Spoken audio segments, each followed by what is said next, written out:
myself Parmesh. I am your social teacher of 6th standard. Dear students, now we are in the lesson of the Asia, the land of contracts. Though yesterday we have discussed about the physical divisions of the Asia continent. What are those? Yes, the northwestern lowlands and the central highlands, and also southern plateau, and also river system or the great central plain and the island groups.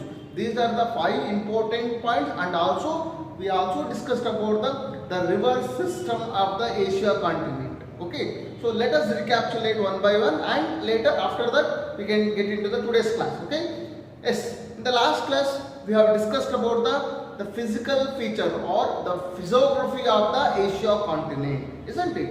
So the first one, when you get into the northwestern lowlands, the northwestern lowlands also called the Siberian plain, isn't it?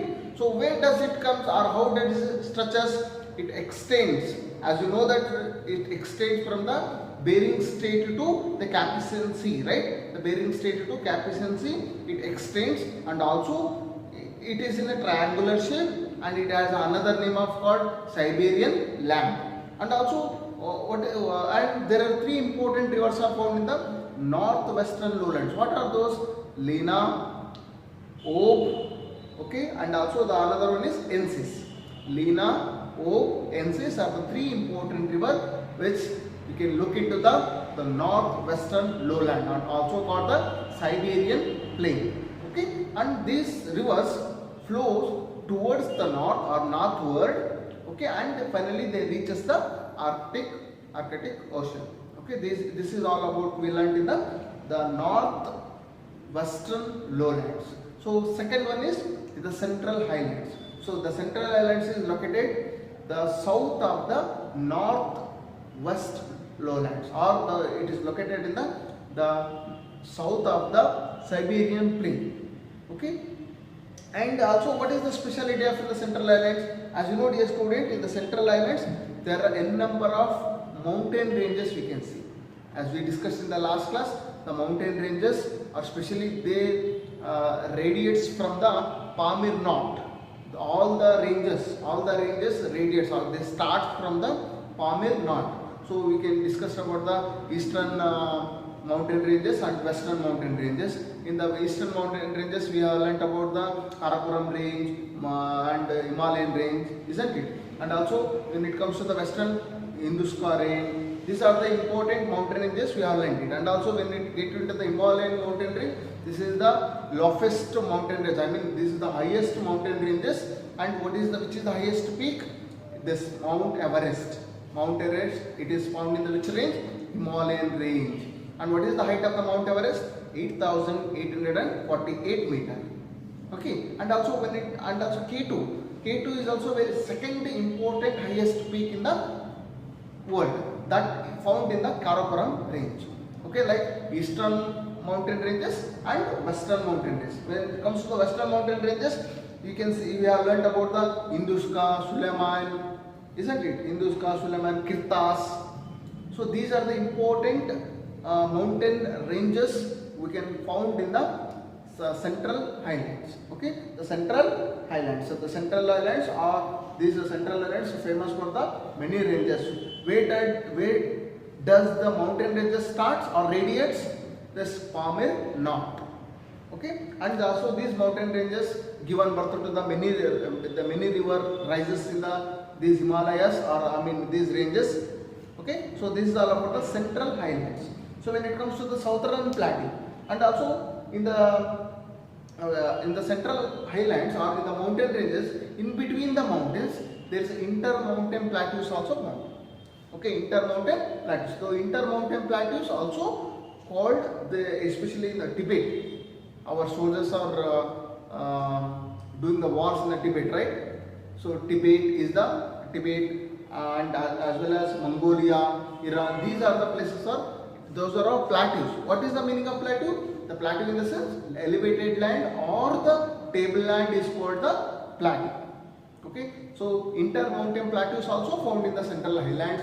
Those are Tibet, Iran, okay, and Anatolia. These are the important inter plateaus of the central highlands. So when it comes to the southern plateau, in the third physical division, so the southern plateau, so as you know, just now I have told you that plateau in the sense elevated land or tableland. Okay, so important plateaus as we learned, and Yunnan plateau and Shan plateau are the very important plateau of the Asia continent. So Arabia plateau, as you know that it covers the Arabian countries. When it comes to the Deccan plateau, it is found in the India country. Okay, and also it is located in the between the Western Ghats and Eastern Ghats, and it slopes the east side. Okay, that is why the most of the rivers are flow towards the east. As I mentioned yesterday, so there are only two rivers. So Narmada and Tapati. These two rivers are flow towards the west. So most of the rivers flow towards the east because of the Deccan Plateau, the Western Ghats and Eastern Ghats, they slope towards the east. Okay, the many rivers are flowing towards the east, and finally the emphasis in the Bay of Bengal. But Narmada and Tapati, the only two rivers, flow towards the west, and they emphasis in the Arabian Sea. Okay, and also Yunnan plateau and also Shan plateau, also very important plateau. Those are found in the China.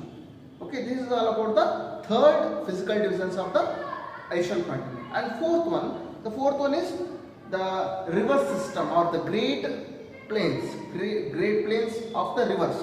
So these great plains are formed by the rivers. There are as I told you that there are n number of rivers are flowing in the Asian continent because of the presence of the n number of mountain ranges. The mountain ranges are, given birth or given rises to the many rivers.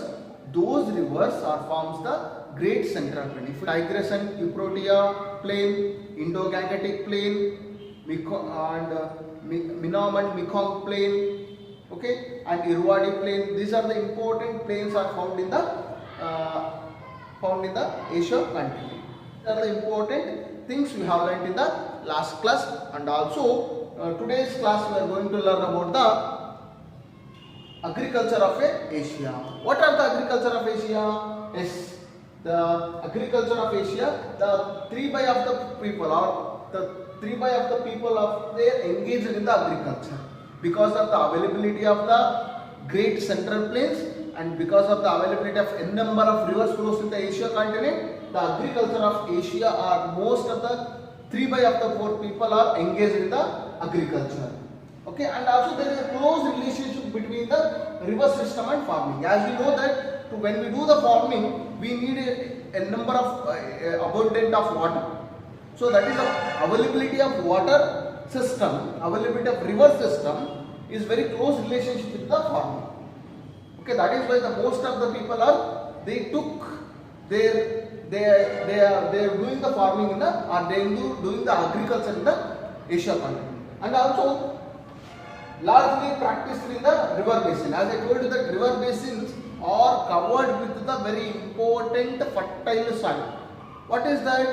Alluvial soil. Okay, most of the river basins are covered. As I mentioned that Tigris and Euphrates. Okay, Tigris and Euphrates and as well as Indo-Gangetic. These plains, okay, formed by the rivers and deposited by the alluvial soil. Those alluvial soil is most fertile and suitable for the growing of crops. Okay, that is why the Asia continent people, they largely practiced the farming in a river basin plain. Okay, because of the availability of alluvial soil. Okay, and also they use for the cultivation, the people of the Asia continent, they use for the hand tools and animals for the cultivation. So they use the hand tools and also like hand tools in the sense flow, hand tools and as well as animals for the cultivation. Okay, and also they practice the different type of farming. What are the different types of farming? Intensive farming, irrigation farming, plantation farming, mixed farming and shifting farming. These are the important farming the people of the Asia continent they have been practiced.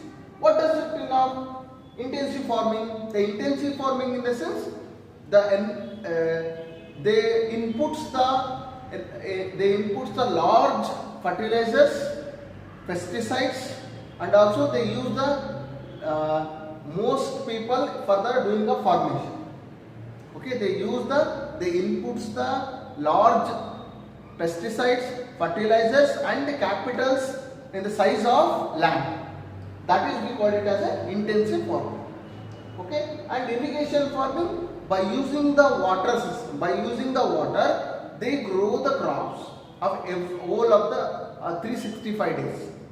Or which crops are growing for the example, if you take the cotton it is needed more. The cotton, especially the cotton crop, is needed more water. That is why they grow the crops which the water needed. Like that is what irrigation farming. By using of water, they do not wait for the natural rain. They use the canal water or the pump set. So they use the water and they grow the crops.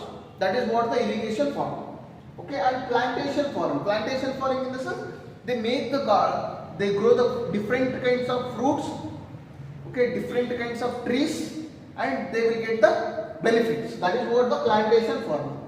Okay, and the mixed farming, the people they grow the crops in the one time different types of crops they will grow. That is what the mixed farming. And shifting farming in the sense the people will grow the crops according to the season wise. In the summer season, in the winter season, in the rainy season, so they will grow the crops depend on the season. That is what we call the shifting farming. This is all the different kinds of farming practiced in the Asian continent. Okay, and also in the recent days, the modern implements, the people are, before they used to use the hand tools and animals, right? But nowadays, in recent days, in the modern, they have modernized. Though that is why modern implements like fertilizers, high-yield seeds, or they will use, and also tractors, the different types of tools they will use for the cultivation and also doing of farming. This is all about the agriculture in Asia. And also, what are the important crops they will grow in the Asian continent? Yes, you can see the rice and wheat. The rice and wheat take the first place, and especially China and India, 90% of the wheat and rice is produced by the China and India in the whole world.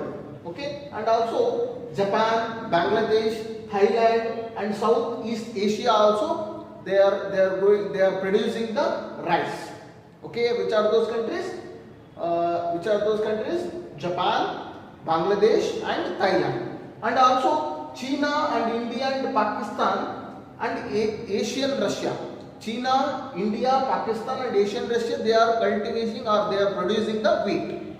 Okay, and most of the people, the most 90% of the rice and wheat produced in the Asian continent itself.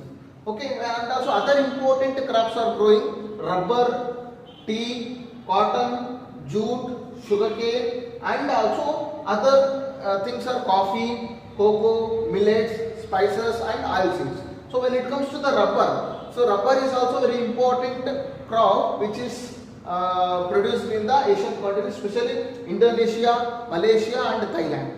Okay, Indonesia, Malaysia, and Thailand, they produce the rubber.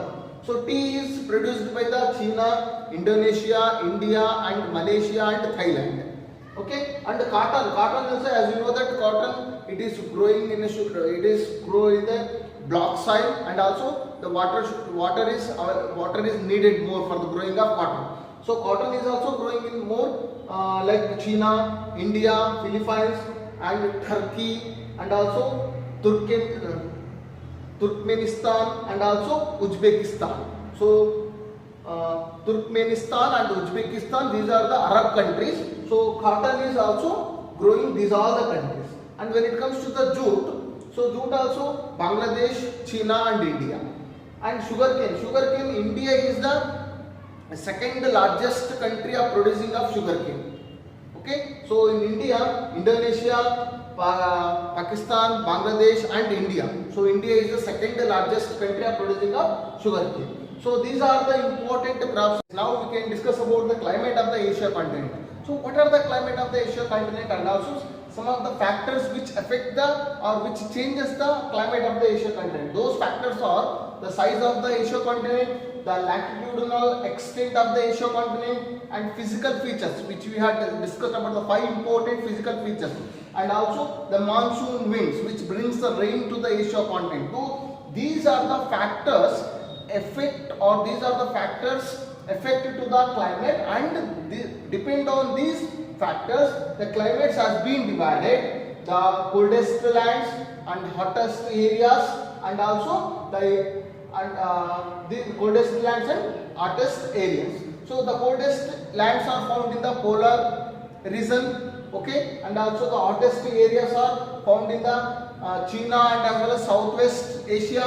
So these are the important climates. The 2 types of climates: coldest lands and hottest areas. And also from where this climate is extend? Yes, this climate is extend from the equator to polar region. As you know that 2 important imaginary lines are passes through the Asia continent. The first one is equator as South Malaysia.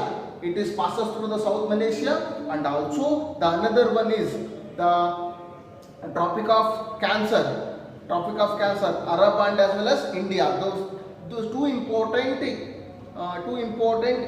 imaginary lines passes through the Asia continent. The one is equator. The equator is also playing a very important role of deciding the climate of Asia continent. So equator to polar region. So polar region, when it goes to the polar region, I mean near the Arctic Ocean, there is a completely free-zone land is there. There is a completely cold climate. Cold climate is present. So polar region. So equator to polar region, the Asia continent climate is extends. Okay. Well, if you talk about the temperature, because the climate is deciding of the temperature is completely depend on the climate, isn't it? So the temperature, so it is completely various from one region to another region, and one season to another season. The completely temperature is completely various or different from one region, one place to another place, and also one season to another season. So what type of, when it comes to the in January the south countries are less cold. Okay, in January, if you talk about the January of the Asia continent, all the countries, so in January there is a southwest countries. Okay, south countries, there is a less cold is present, and the north countries, there is a bitter cold is bitter. This is very cold. Okay, less cold in January month, the less cold in the south countries, in the north countries, because the north countries are almost there very near to the polar region. Polar region, as I told you, that there is a very cold climate is present. Okay, and also north countries are bitter cold. And one of the place, as in Siberia, there is a Verkhoyansk. Verkhoyansk is the one of the place, is the very coldest place in the north countries. That is found in the Siberia country. Okay, Siberian plain. Okay, Siberian plain. Verkhoyansk is the very coldest place in the Siberian plain. This is all about the climate and temperature. Okay, so in January month, the south countries are less cold, north countries are bitter cold. Okay, especially one place called Verkhoyansk as the coldest place. So next point is distribution of rainfall. So distribution of rainfall also it is a very important point of deciding the climate and as well as temperature. So which brings the rains to the Asia continent is the monsoon winds or summer monsoon or the southwest winds. So southwest winds or summer monsoons bring the rain to the Asian continent, and also they do not reach the Central Asia. So that is why Central Asia countries they are very dry places. Okay, they do not, and also there are many deserts are found in the Central Asia. Okay, so the summer monsoons are bringing the rain to the Asia continent, and also the summer monsoons are also called the southwest winds. Okay, and another one is, so summer monsoons they bring the rain, and also westerlies also bring the rain to the western countries, West Asian countries. So West Asian countries, which winds will bring westerlies. Okay, westerlies bring the rain to the West Asian countries, and also tropical cyclones. The tropical cyclones are bringing the rain to the eastern countries, East Asian countries. So East Asian countries, as you know, that China, Pakistan and Malaysia. So East Asian countries are bringing the rain by the tropical cyclone. Like this, three important winds will bring the rain to the Asia continent. The one is summer monsoons and westerlies, and another one is tropical cyclones. The three important winds are bringing the rain to the, or distribution of the rainfall takes the place. Okay. The next one is the winter season. So winter season and summer season also, the two important seasons are found in the Asian continent, and when it comes to the country wise, it differs. Okay, example, if you take the India country also, we have three different, mainly three important seasons, right? But when it comes to overall Asia continent, only they measures the two important winter seasons. Two important seasons. Like first one is winter season. The winter season is October to March. So in the October to March, as you know that the Asia continent is located in the northern hemisphere. Okay, in the northern hemisphere. So when in the October to March, the sun. So because seasons are caused by the revolution of the earth. You already know, people. The day and night is caused by the rotation of the earth, and season are caused by the revolution of the earth, isn't it? So October to March, the sun rays are slanting on the northern hemisphere. That is why these places in the October to March, they feel very cold. Okay, and also to the pressure, the winds blow inland to the sea. That is why in the winter season we do not get the rain, or the places will be dry. Okay, so when it comes to the summer season, April to September there is a summer season, and in the summer season, because here we get the rainfall, because due to the less pressure, the winds blow sea towards the land. So due to the less pressure, the winds blow sea towards the land. That is why we get the rainfall in the summer season. And also because in the northern hemisphere, in the April to September, the sun shines vertically in the northern hemisphere. Okay, that is the reason summer season we also get, especially in the Asia continent, we get the rainfall. And one place is called the Mawsynram. The Mawsynram receives the highest rainfall in the world. That is in Meghalaya country. Okay, 1187 meter rainfall it is receives, and it is the highest receiving of rainfall in Mawsynram in Meghalaya. And also there is in some of the other place, as we coldest place we call it as Verkhoyansk, right? Verkhoyansk is the coldest place. Like this, there is one hottest place found in the Asia continent, that is Omiakni is the hottest place in the, it is 71 degree of temperature is found in the January. Omiakni is the hottest place, and it is 71 degrees Celsius temperature is found in the Omiakni. Okay, this is the Omiakni is the hottest place, and Verkhoyansk is the coldest place. So this is all about the climate and temperature and distribution of the rainfall and the seasons.